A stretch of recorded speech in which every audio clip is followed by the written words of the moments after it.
حضور امام ربانی مجدد رحمۃ اللہ تعالی اس مکتوبات شریف کی اس مکتوب میں آپ شیخ کامل مکمل کی صحبت کے لیے ہمیں ترغیب دے رہے ہیں، اور آپ ہمیں اس بات کو علل اعلان بار بار فرما رہے ہیں کہ ناقص کی صحبت سے اپنے آپ کو بچاتے رہیں۔ شیخ کامل مکمل کی صحبت لازمی ہے اور ناقص کی صحبتوں سے اپنے آپ کو بچاتے رہیں۔ آپ کے مرید ہے جناب سید محمود صاحب، اس وقت آپ نے بیعت تو نہیں فرمائی تھی، لیکن آپ نے اپنا عریضہ حضرت امام ربانی مجدد الفسانی رحمہ اللہ کے بارگاہ میں پیش کی اور اپنے کچھ التجاء و تضرع و اپنی عاجزی ان کے سامنے پیش کی تھی، تو آپ مبارک کو آپ کا یہ مکتوب، یہ خط ان کو بڑا پسند آیا، اور آپ لکھتے ہیں کہ آپ کے خط میں نے دیکھا کہ آپ کا خط جو ہے، آپ کا یہ لیٹر، یہ طلب اور شوق سے بھرا پڑا ہوا ہے۔ آپ نے طلب بڑی کی ہے، شوق میں ہیں آپ، تو آپ شوق اور طلب کے ساتھ آپ کا یہ خط مجھے ملا۔ اور دوسرا یہ ہے کہ آپ کے خط سے جو مجھے خوشبو آ رہی ہے نا، وہ درد اور تشنگی کی خوشبو مجھے آ رہی ہے۔ آپ کے خط میں کچھ درد ہے، کچھ تشنگی ہے، اس خط میں کوئی طلب ہے، اس خط میں کوئی شوق ہے۔ فرماتے یہ چار چیزیں جب میں نے آپ کے خط میں دیکھی تو یہ میری نظروں میں بہت اچھی محسوس ہوئی۔ آپ اسی کو تفصیل فرما رہے، فرماتے کیوں آپ کے خط میں مجھے طلب ملا، تو فرماتے طلب اسی لیے اچھی ہے کہ یہ بشارت دیتے ہیں مطلوب کے حصول کے لیے۔ کسی چیز کی بھی آپ کو طلب ہو نا، تو اس طلب کی وجہ سے اس مطلوب کے حصول کا ایک ذریعہ یہ طلب بھی بن جاتا ہے۔ ہمارے عربی کا بڑا مشہور و معروف مقولہ ہے، من طلب فقد وجد یا من جد فوجد۔ جو محنت کرتے ہیں، کوشش کرتے ہیں، جو طلب کرتے ہیں، وہ پا بھی لیتے ہیں۔ تو فرماتے ہیں کہ طلب جو ہے یہ بشارت دیتے ہیں کہ آپ اپنی مطلوب کو حاصل کر سکتے ہیں۔ اور فرماتے ہیں آپ کے خط میں مجھے درد محسوس ہوا، تو فرماتے ہیں درد کیا ہے؟ مقدمہ وصول بمقصود۔ درد جو ہے یہ ایک مقدمہ ہے کہ آپ اپنی مقصود تک پہنچنے لگے ہیں۔ دل میں اگر خلش ہے، درد ہے، تڑپ ہے، تو یہ درد و خلش و تڑپ تجھے اپنی مقصود تک ضرور پہنچاتا رہے گا۔ آپ فرماتے ایک بزرگ نے فرمایا، پروردگارا اگر نہ خواستی داد نہ دادی خواست۔ آپ فرماتے ہیں ایک بزرگ نے فرمایا، پروردگارا اگر آپ کسی کو اپنی معرفت دینا نہ چاہو تو پھر ان کو آپ طلب بھی نہیں دیتے، ان کے پاس طلب بھی نہیں ہوتا۔ تو ربا جب آپ چاہتے ہو، ربا جب تو چاہتے ہو کہ کوئی بندہ میرے وصل و قرب میں آ جائے، تو پروردگارا آپ اسے طلب عطا کر دیتے۔ تو جب ان کو طلب ہو جاتی ہے تو اللہ کریم اسے پھر رستے آسان فرما دیتے ہیں۔ مثلا رب کائنات نے فرمایا ہوا ہے کہ اللہ رب العزت اللہ یجتبی الیہ من یشاء ویہدی الیہ من ینیب۔ اللہ چن لیتا ہے، منتخب فرما لیتا ہے ان بندوں کو جو اللہ کی مرضی ہے، ان کو اپنے لیے، اپنے وصل و قرب کے لیے منتخب فرما لیتا ہے۔ لیکن ویہدی الیہ من ینیب، جو اللہ کی طلب میں نکل پڑتے ہیں، اسے بھی رب ایسے چھوڑتی نہیں ہے، اسے بھی رب ہدایت عطا فرما ہی دیتا ہے، رب اسے اپنا وصل و قرب عطا فرماتا رہتا ہے۔ تو آپ فرماتے بزرگ نے کیا خوب فرمایا ہے کہ اگر نہ خواستی داد نہ دادی خواست، اگر آپ کسی بندے کو اپنی معرفت نہ دینا چاہو تو پھر پروردگارا آپ اسے طلب بھی نہیں دے دیتے۔ پتہ ہے نا، سارے لوگوں کو پتہ ہے جو اللہ کی طلب میں نہیں جاتے رب کی وصل سے بھی محروم ہوتے ہیں، اور جو اللہ کی طلب میں جاتے ہیں، اللہ کی وصل و قرب کی طلب میں جاتے ہیں، تو اللہ اسے اپنا وصل و قرب عطا فرما دیتے ہیں۔ فرماتے اسی درد، اسی طلب، اسی شوق، اسی ذوق اور اسی تڑپ کی دولت کو آپ، یہ جو طلب ہے، اسے نعمت عظمیٰ جان لو۔ یہ عظیم نعمت ہے آپ کے حق میں۔ کہ اگر طلب نہ ہو تو پھر وصل بھی نہیں ہوتا، اگر درد نہ ہو تو پھر آپ کو جب درد نہ ہو تو مقصود تک وصول کے رستے بھی محدود ہو جاتے ہیں، پھر وہ بھی نہیں ہوتا۔ فرماتے ہیں ہرچ مخالف اوس احتراز باید نمود، مبادا فطوری در وی راہ نیامد و برودتی در آن حرارت تاثیر نمائد۔ فرماتے دیکھو اس طلب کی مقابلے میں جو بھی چیز ہے نا، اس طلب کے مخالف میں جو بھی چیز ہے، ان ساروں سے اجتناب کرتے رہو۔ ایسا نہ ہو کہ آپ کی طلب میں فطور آ جائے، ایسا نہ ہو کہ آپ کی طلب میں سردی آ جائے، تو جب سردی آ جائے گی تو پھر وہ حرارتی طلب بھی ختم ہوتی جائے گی، اور جب حرارتی طلب ختم ہو تو پھر آپ کی طلب بھی ختم ہی ہو جاتی ہے۔ فرمایا اسی لیے آپ اس نعمت عظمیٰ کی طرف متوجہ رہو کہ ایسا نہ ہو کہ یہ طلب کی دولت آپ ضائع کر بیٹھیں، بلکہ جتنا بھی طلب ہوتا رہے گا، حضور سید عالم صلی اللہ علیہ وسلم باوجود ہی اتنی عظمت و کرامت اور اتنی شان کی، رب کائنات نے آپ کو فرمایا وَقُلْ رَبِّ زِدْنِي عِلْمًا، محبوب یہ فرما دیجئے کہ اللہ میرے علم میں مزید اضافہ فرماتے رہو۔ اب بعد از خدا بزرگ تو یہ قصہ مختصر، اس ذات اس ہستی کی عروج کا کیا شان ہوگا، اس کے باوجود بھی اللہ کریم اسے فرماتے ہیں کہ میرے محبوب رب زدنی علما پڑھا کرو، رب میرے علم میں اور اضافہ فرما، اللہ میرے علم میں اور اضافہ فرما۔ یعنی طلب ہونی چاہیے، کوئی ایسی چیزیں جو ہماری اس طلب کی اس حرارت کو سرد کر دیتے ہیں، ہمیں ان چیزوں سے اجتناب کر دیتے ہیں۔ اور فرماتے ہیں اگر آپ یہ چاہتے ہیں کہ آپ کا یہ طلب ہمیشہ سے رہے اور یہ طلب مزید بڑھ جائے، تو فرماتے ہیں ان کے لیے شرط یہ ہے کہ طلب اللہ کی طرف سے نعمت ہے، اور آپ اس نعمت کا شکر ادا کرتے جاؤ گے، اس نعمت کی حفاظت کرتے رہو گے، تو اللہ کریم نے فرمایا لئن شکرتم لازیدنکم ولئن کفرتم ان عذابی لشدید۔ اللہ نے فرمایا کہ اگر آپ میری نعمت کا شکر ادا کرتے جائیں گے تو میں یہ نعمت آپ کو اور اضافہ کرتا رہوں گا۔ بس جب طلب کی نعمت آپ کے پاس ہے تو اس کا شکر ادا کرتے رہو، اور ان کی ناشکری نہ کرو، اس کی محافظت اور مداومت کرتے جاؤ، اور تو اللہ کریم آپ کی اس طلب کو آپ کے پاس ہمیشہ سے بلکہ اس سے بڑھ کر آپ کو طلب کی دولت عطا فرماتا رہے گا۔ اور فرماتے ہیں دوسری بات اس میں یہ ہے کہ وہ دوام التجا و تضرع بجناب قدس خداوندی جل سلطانہ، ہمیشہ اللہ کی بارگاہ میں التجا کرتے رہو، عاجزی کرتے رہو، تضرع کرتے رہو، تا وجہ طلب ارا از کعبہ جمال لا یزال خود مصروف نہ گردانن۔ سبحان اللہ، تاکہ ایسا نہ ہو کہ اللہ کریم ہماری اس طلب کی ڈائریکشن کو کہیں اپنی طرف سے موڑ کے کسی اور طرف نہ ڈال لے۔ تو ہمیشہ التجا میں رہو، عاجزی میں رہو کہ پروردگارہ جو طلب کی دولت آپ نے مجھے عنایت فرمائی ہے، اس طلب کی رستہ، اس طلب کی ڈائریکشن کو اپنی طرف رکھو۔ ایسا نہ ہو اللہ اعظم باللہ کہ ہماری اس طلب کی ڈائریکشن اللہ کی ذات سے بدل کر کسی اور کی طرف نہ چلا جائے، پھر یہ طلب ہماری دنیا کی طرف نہ مڑ جائے، کہ دولت کی طرف نہ مڑ جائے، مرتبے اور اسٹیٹس کی طرف نہ بڑھ جائے، کہیں اپنی عبادتوں پر گھمنڈ نہ ہو۔ تو ہمیشہ تضرع اور التجا اس کی ہو کہ ربا تیرے در کا فقیر، بس تو ہی اپنی طرف لگائے رکھ، تو ہی اپنی طرف، وَتَبَتَّلْ إِلَيْهِ تَبْتِيلًا، ساری دنیا سے منہ موڑ کے رب کی طرف اپنا موڑ پیر لو۔ تو یہ بھی تضرع اور التجا کرنی چاہیے۔ آپ فرماتے ہیں بسا اوقات ایسے بھی ہو سکتا ہے کہ کسی بندے کو تضرع و التجا کرنا ہی نہیں آتا، وہ نہیں کر سکتے، تو پھر کیا کریں؟ فرماتے ہیں اگر حقیقت التجا و تضرع آپ کو نہیں مل رہا، رونا نہیں آ رہا، بھئی کیا کریں؟ تو کیا کریں؟ فرماتے صورت تضرع و نیاز مندی را از دست نمی باید داد۔ فرماتے ہیں اگر حقیقتاً آپ کو یہ نہیں ہو سکتا کہ تضرع کرے، التجا کرے، صورتاً تو تضرع و التجا تو کر لیا کریں۔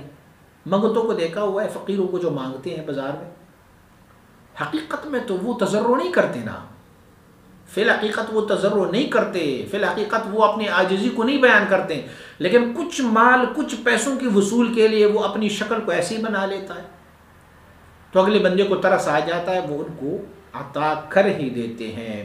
کیونکہ ایک حدیث شریف وہ ہے کہ فَإِن لَّمْ تَبْكُوا فَتَبَاكُوا، حضور نے فرمایا ابکو، روتے رہیں، فَإِن لَّمْ تَبْكُوا، اگر آپ کو رونا نہیں آتا، فَتَبَاكُوا، رونے جیسی صورت تو بنا لینے اللہ کی بارگاہ میں۔ یہ بھی اس بیان کی تائید میں ہے کہ اگر کسی کو تضرع التجا نہیں آتی تو حقیقتاً تو وہ کم از کم صورتاً تو اپنی تضرع کر لینا اللہ کی بارگاہ میں، اپنی عاجزی تو اللہ کی بارگاہ میں۔ یار مالک الملوک ہے، بادشاہوں کا بادشاہ ہے، کسی ایک بادشاہ سے اگر کوئی چیز لینی ہوتی ہے تو حقیقت میں اگر آپ کو کوئی تملح و تملق کر بھی نہیں کر سکتے، اس کے باوجود بھی آپ تھوڑی سی جھک تو جاتے ہو نا، یار بادشاہ ہے کچھ نہ کچھ تو دیتے رہے گا۔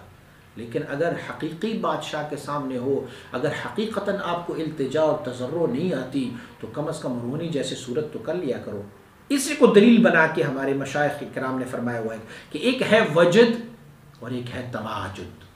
فرماتے ہیں وجد، اگر کسی کو کیف اور وجد آ جاتا ہے تو یہ اللہ کی طرف سے انعام ہے، اس پہ آ جاتا ہے۔ لیکن اگر کسی کو وجد نہیں آتا تو پھر ان کے لیے قانون یہ ہے کہ وہ کم از کم تواجد تو کر لے اس نیت پر کہ ربا جس کو وجد ہو رہا ہے میں ان جیسے صورت بنا رہا ہوں، ربا ان کی طفیل میری اس صورت کو آپ حقیقت میں قبول فرما لیں۔ تو اللہ کریم ان کی اس کو حقیقت میں بھی قبول فرما رہے ہوتے ہیں۔ آپ فرماتے ہیں کہ جب رب کائنات نے آپ کو یہ عظیم نعمت جو طلب کی دی ہے، کہ آپ کے پاس طلب ہے، یہ تڑپ ہے، یہ جوش ہے، یہ جذبہ ہے، یہ شوق ہے، فرماتے ہیں اس کی حفاظت ان دو چیزوں سے کرتے رہو۔ میں نے جب بیان کیا ہے، ایک تو آپ اس نعمت کا شکر ادا کرتے رہو، دوسرا اللہ کی بارگاہ میں التجا اور تضرع کر لیا کرو۔ کب تک یہ کام کرتے رہو؟ اس وقت تک جب تک کہ آپ کسی کامل مکمل شیخ کی بارگاہ میں نہیں چلے جاتے۔ تو اس طلب کو بچانے کے لیے شیخ کامل مکمل تک رسائی سے قبل آپ اس نعمت کو بچانے کے لیے ایک نعمت کا شکر ادا کریں اور دوسرا اللہ کے بارگاہ میں التجا و تضرع و عاجزی کر لیں۔ لیکن آپ فرماتے ہیں کہ جب آپ کسی کامل مکمل شیخ کے بارگاہ میں چلے جاتے ہیں تو پھر کیا کریں گے؟ بعد از آن تفویض مرادات خودس بآن بزرگ در رنگ میت شدنس در دست غصار۔ فرماتے ہیں اس کے بعد جب آپ کسی کامل مکمل شیخ کے ہاتھ میں آتے ہیں، ان کے بارگاہ میں چلے جاتے ہیں، تو پھر اپنی ارادت کو آپ نے چھوڑنا ہوتا ہے، اپنی خواہشات کو آپ نے چھوڑنے ہوتے ہیں، اپنے آپ کو اس بزرگ کی ایسے حوالے کر دے جیسے کہ میت غسل دینے والے کے ہاتھ میں ہوتا ہے۔ اپنی مرادات سارے ختم کر لیں۔ پہلے تو یہ کرتے ہوتے تھے جب زندہ ہوتے نا، تو زندگی میں آپ یہ کرتے ہوتے تھے جب وضو کرتے غسل کرتے تو گرم اور ٹھنڈے پانی کو ملا کے، اگر سردیوں کا موسم ہوتا تو آپ اس پر غسل کر لیا کریں۔ زیادہ گرم پانی بھی استعمال نہ کرتے اور ٹھنڈا تو ویسے بھی استعمال نہیں کرتے۔ لیکن جب گرمیوں کا موسم ہوتا تو آپ گرم کو اگنور کر دیتے، صرف ٹھنڈے پانی سے غسل کرتے، جو نارمل پانی ہوتا ہے اسی سے آپ غسل کرتے ہوتے تھے۔ وہاں آپ کی اپنی مرادات تھی، اپنی جسم کی حفاظت کے لیے سردیوں میں آپ نے گرم پانی کا انتخاب کرنا تھا، یہ اس وقت آپ کے لیے ضروری تھا جب آپ زندہ تھے۔ اور گرمیوں میں آپ نے اپنی جسم کی حفاظت کے لیے ٹھنڈے پانی کا بندوبست کرنا تھا، یہ آپ کی جسم کے لیے ضرورت تھی۔ اب جب ایک بندہ فوت ہو جاتا ہے تو ان کا اختیار کسی اور کے ہاتھ میں ہوتا ہے، اسے پھر اپنے لیے نہ ٹھنڈے کا انتخاب کرنا ہوتا ہے نہ گرم کا انتخاب کرنا ہوتا ہے۔ وہ اپنے آپ کو اس غسل دینے والے کے سہارے پہ چھوڑ دیتا ہے، ان کی مرضی ہے ٹھنڈے سے نہلائیں گرم سے نہلائیں۔ لیکن غسل دینے والا جو ہے وہ بھی ظالم نہیں ہوتا۔ سردیوں میں جو بندہ فوت ہو جاتا ہے اسے جب غسل دیا جاتا ہے تو اسے برابر پانی سے غسل دیتے ہیں، تھوڑا سا پانی گرم کر کے اسے غسل دیتے ہیں، اور گرمیوں میں اسے ٹھنڈے پانی سے غسل دیتے ہیں۔ لیکن اگر میت تختے پہ پڑا ہوا ہے اور اچانک وہ آ کے بیٹھ گیا اور اس نے کہا بھائی جان مجھے ٹھنڈے پانی سے نہلانا، گرمی کا موسم ہے اسی لیے گرم پانی سے، تو کیا آپ یہ سمجھیں گے کہ وہ غسل دینے والا اسے غسل دے دیں گے؟ انہیں کہیں گے نہیں بھائی یہ تو زندہ ہے۔ تو جب تک آپ کسی کامل مکمل شیخ کے ہاتھوں میں نہیں گئے اس وقت تک تو آپ اس نعمت کو جو طلب کی نعمت ہے اس کی حفاظت شکر سے کر لیا کرے۔ اللہ کی بارگاہ میں تضرع و عاجزی کے ساتھ کرتے رہے. لیکن جب آپ کسی قابل مکمل شیخ کے بارگاہ میں جائیں گے تو اب اپنی ساری ارادت کو ان کی سپرد کر دیں. جیسے کہ کسی میت کو غسل دینے والے کے ہاتھ میں چھوڑا جاتا ہے، اپنے آپ کو ان کے ہاتھ میں دے دیتے ہیں. کیوں؟ آپ فرماتے ہیں کیونکہ فنا اول فنا فی الشیخ، سب سے پہلی فنا فی الشیخ ہے. جب تک آپ اپنی شیخ کے بارگاہ میں اپنے آپ کو سپرد نہیں کرتے، ان کی ذات میں آپ فانی نہیں ہوتے، اس وقت تک آپ فنا فی اللہ کے مرتبے سے محروم رہتے ہیں. یہ نہیں ہے کہ یہ شیخ کوئی اللہ ہے، یہ شیخ کوئی خدا نہیں ہے، لیکن یہ وسائل ہے وصول الی اللہ کے لیے. اللہ تک وصول ہونے کے لیے ایک وسیلہ ہے، ایک ذریعہ ہے. فلہذا آپ پہلے اس وسیلے سے محبت کریں، فنا فی الشیخ رہیں، اس کے بعد آپ کو وہ فنا فی اللہ کے مرتبے تک لے کے جائیں گے. تو آپ یہاں دیکھیں کہ امام ربانی مجد الفسانی رحمۃ اللہ تعالی نے یہاں پر فرمایا ہوا ہے کہ 2 فناؤں کا تذکرہ کیا ہے، ایک فنا فی الشیخ اور دوسرا فنا فی اللہ کا. اب فنا فی الرسول جو ہے وہ درمیان میں مس ہو گیا، وہ نہیں ذکر کیا گیا. اور جبکہ آپ نے سنا ہوگا کہ 3 فنا ہے، فی الشیخ، پھر فنا فی الرسول اور پھر فنا فی اللہ. یہ 3 فنا ہے، جبکہ یہاں امام ربانی مجد الفسانی رحمۃ اللہ علیہ نے صرف 2 فنا کا ذکر کیا ہے، ایک فنا فی الشیخ اور دوسرا فنا فی اللہ. یہ کیا بات ہوئی؟ تو حضرات مشائخ سلسلہ عالی نقشبندیہ آپ مبارکین فرماتے ہیں کہ جب آپ نے فنا فی الشیخ کا مرتبہ حاصل کیا تو فنا فی الشیخ میں ہی آپ کو مندرج ہے فنا فی الرسول. کیونکہ یہ آپ کا شیخ جو ہے نا، یہ نائب مناب اور وارث حقیقی ہے حضور سید عالم صلی اللہ علیہ وسلم کی. اصل میں اس شیخ میں فنا ہونا اسی میں مندرج ہے فنا فی الرسول. تو اسی لیے مشائخ نقشبندیہ اس کو ذکر نہیں کرتے. تو آپ جب بھی تذکرہ فرماتے کہتے ہیں فنا فی الشیخ، پھر کہتے ہیں فنا فی اللہ، اور فنا فی الرسول چونکہ مندرج ہے فنا فی الشیخ میں. میں یا مشائخ کرام جب آپ کو کہتے ہیں شیخ کامل و مکمل، ایسا شیخ نہیں ہوگا. وہ شیخ وہی شیخ ہوگا، وہ مرشد وہی مرشد ہوگا کہ اذا رؤوا ذکر اللہ، جب اسے دیکھا جائے تو اللہ یاد آئے. ہر شیخ نہیں. اور دیکھیں لفظ بھی ذکر کرتے ہیں کہ شیخ کامل اور مکمل. میں بھی کہ ایک شیخ ہو، کامل ہو، لیکن مکمل نہ ہو، کسی اور کو درجہ کمال تک پہنچانے کی صلاحیت ہی نہیں رکھتے، تو وہ بھی ناقص ہے ایک طرح سے. خود تو کامل ہے لیکن دوسروں کو وہ کمال تک نہیں پہنچا سکتے ہیں. آپ مبارک ایک شعر بیان فرماتے ہیں کہ حضرت مولانا روم رحمۃ اللہ تعالی نے فرمایا زان روئی کے چشم تست احول، معبود تو پیر تست اول. فرماتے ہیں کہ احول جن کو ایک چیز 2 نظر آتی ہے، فرماتے ہیں اے احول اپنی نظر کو 2 چیزوں سے ہٹا کے ایک چیز پہ رکھو، کیونکہ معبود تو پیر تست اول. اگر ظاہری شعر کے معنی لیا جائے تو معبود تو خدا ہے، تو کیا شیخ کو خدا کے مرتبے؟ نہیں. فرماتے ہیں معبود سے مراد کیا ہے کہ مقصود اور مطلوب تو. ابتداءً آپ کا مقصود اور مطلوب شیخ ہی ہوگا. تو یہ شیخ ہی ہے جو وسیلہ ہے فنا فی اللہ کے لیے. ایک بندہ چھت پر جانے کی کوشش کر رہا ہو اور کوئی سیڑھی لگائے رکھا ہو، تو پھر وہ کیا کہیں؟ وہ کہتے ہیں مجھے سیڑھی کی کوئی ضرورت نہیں ہے، میں سیڑھی کو نہیں مانتا، سیڑھی بھی کیا چیز ہوتی ہے، میں نے چھت پہ چڑھنا ہے. اسے پتہ ہے کہ میں نے چڑھنا ہوتا ہے تو اسی سیڑھی کے ذریعے چڑھنا ہوتا ہے. پہلے سیڑھی کو تسلیم کریں گے تو تب جا کے وہ چھت پہ چڑھے گا. ایسے ہی فنا فی الشیخ کا مرتبہ بھی ہے. آپ فرماتے ہیں کہ چون کے اپنے آپ کو کیوں ان کے حوالے کر دو؟ اس لیے حوالے کر دو کہ فائدہ لینا اور فائدہ دینا یہ دونوں جو ہے یہ مبنی بر مناسبت طرفین است. آپ اللہ رب العزت کی ذات سے اگر فیض لینا چاہتے ہیں نا، کسی سے بھی آپ فیض لینا چاہتے ہیں، تو آپ کے اور ان کے درمیان مناسبت شرط ہے. میں پہلے بھی اس ٹاپک پہ بول چکا ہوں. فرق فرماتے ہیں کہ میں آپ کو کہتا ہوں کہ اپنے آپ کو شیخ کے حوالے کرو، ٹھیک ہے، اور یہ نہیں کہتا میں کہ اپنے آپ کو اللہ کے حوالے کر دو. کیا بات ہوئی؟ فرماتے اسی لیے کہ فائدہ لینا اور فائدہ دینا دونوں میں ایک مناسبت شرط ہے.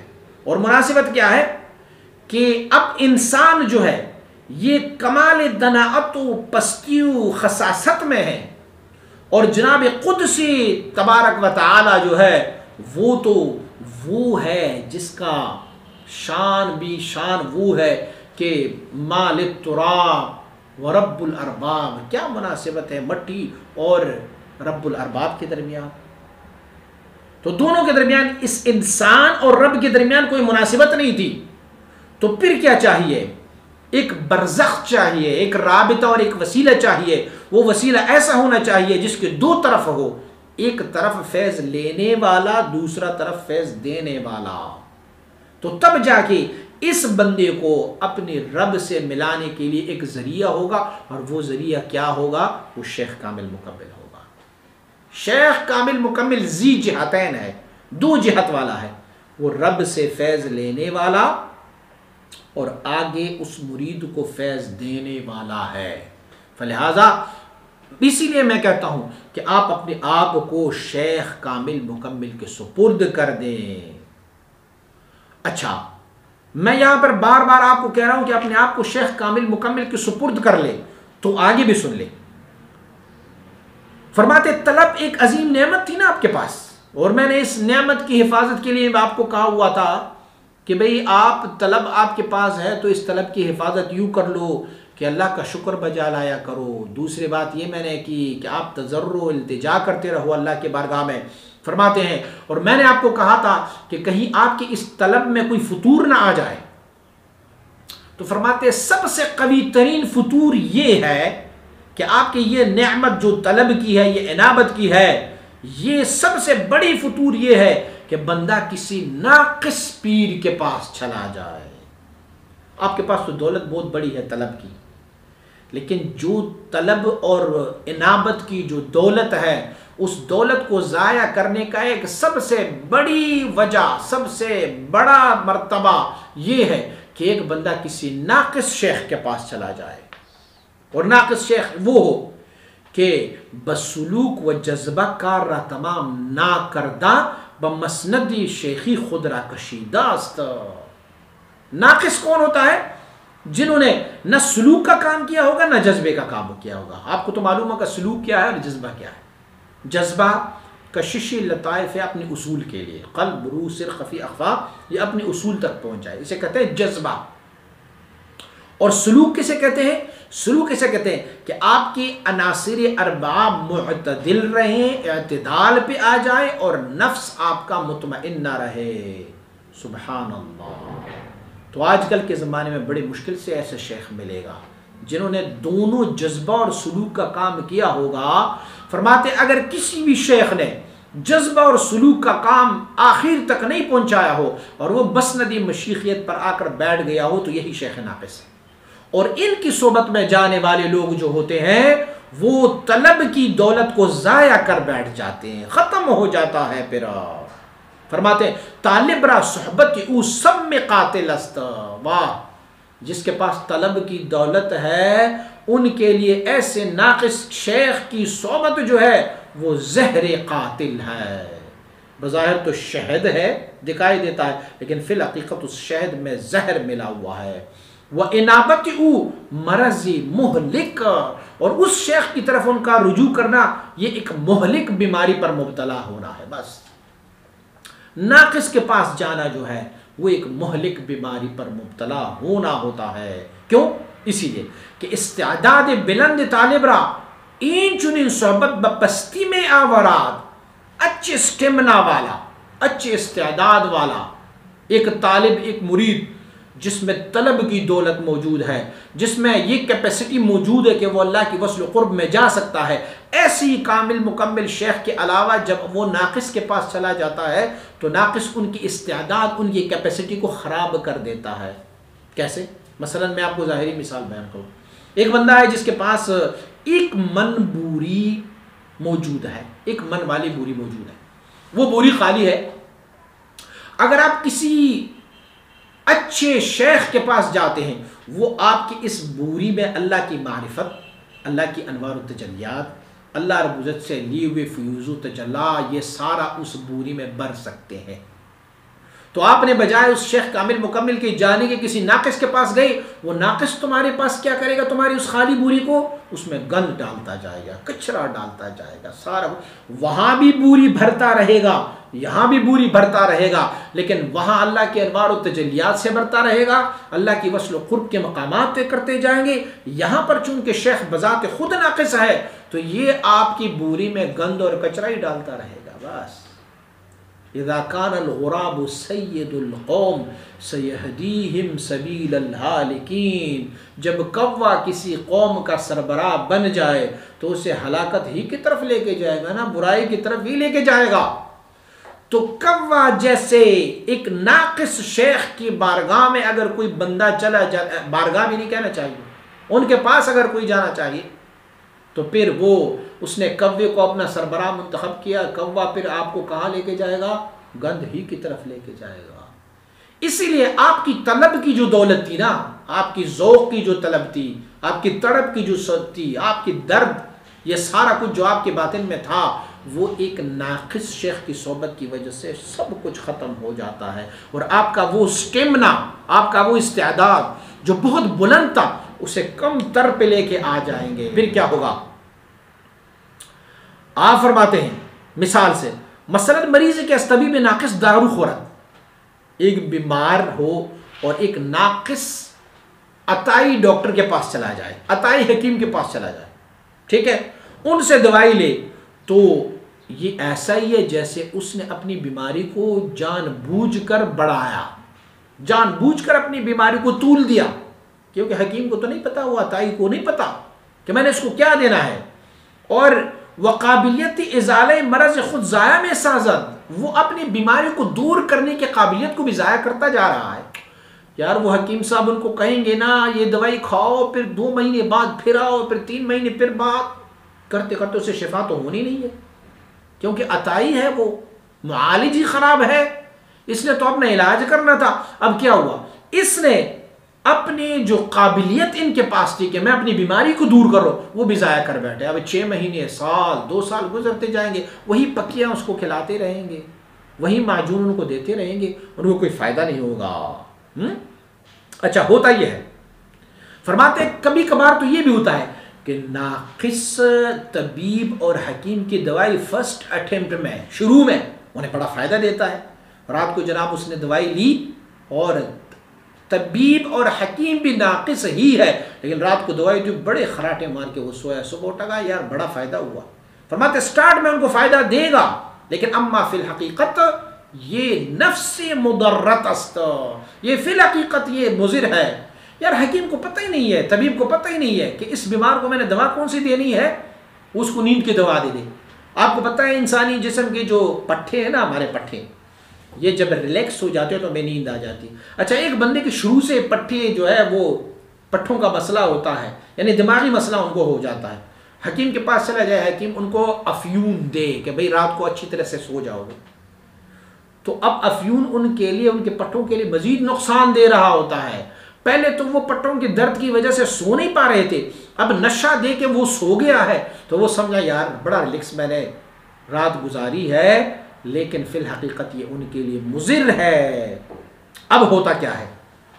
اب کسی نے ان کو سمجھایا یار یہ طبیب جو ہے یہ ناقص ہے، یہ عطائی ہے، آپ کسی اور طبیب کے پاس چلے جاؤ۔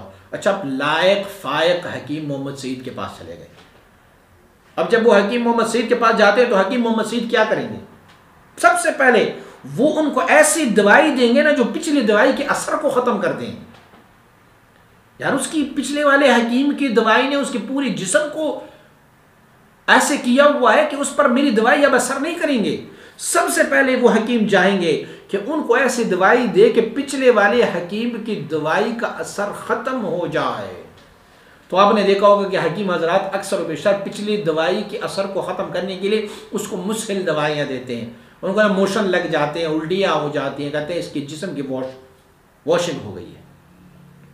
اچھا، اب ہم میڈیکل میں آ جائیں تو میڈیکل میں اگر آپ کو کوئی اچھے سے اچھا بھی ٹیکا ہو، اگر آپ کو اس میں سے الرجک ہو تو آپ کو ٹیکا لگایا تو فوراً اس ڈاکٹر کو کیا کرنا چاہیے، وہ آپ کو اینٹی الرجی کے کوئی ٹیکا لگائیں گے نا، پہلے اس کے اثر کو ختم کر دیں گے پھر آپ کو نئی دوائی دیں گے۔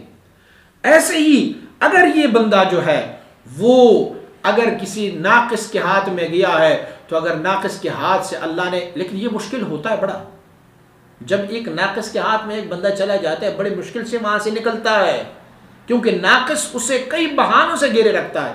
مجھے چھوڑ کر چلے گئے تیرا گھر برباد ہوگا، مجھے چھوڑ کر چلے گئے تیرے بچے بیمار ہوں گے، اور ہوتا بھی ایسے ہی ہے، کیونکہ وہ جو ناقص ہے وہ پیر تو نہیں ہے، وہ مرشد تو نہیں ہے، لیکن انہوں نے جنات اور عملیات کا سہارا لیا ہوا ہے، جادو سحر ٹونے کا سہارا لیا ہوا ہے۔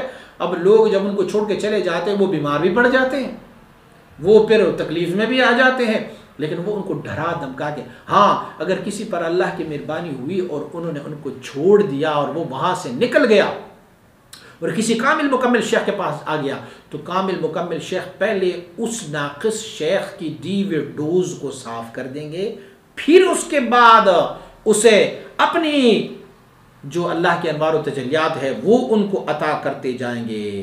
مدار طریق ان بزرگواران بر صحبت است۔ آپ فرماتے ہیں اللہ کے بندے جو ہوتے ہیں، شیخ کامل مکمل جو ہوتے ہیں، ان کا دار و مدار جو ہے وہ صحبت پہ ہے، ان کے ساتھ بیٹھنے پر، ان کے ساتھ ان کی صحبت اختیار کرنے پر۔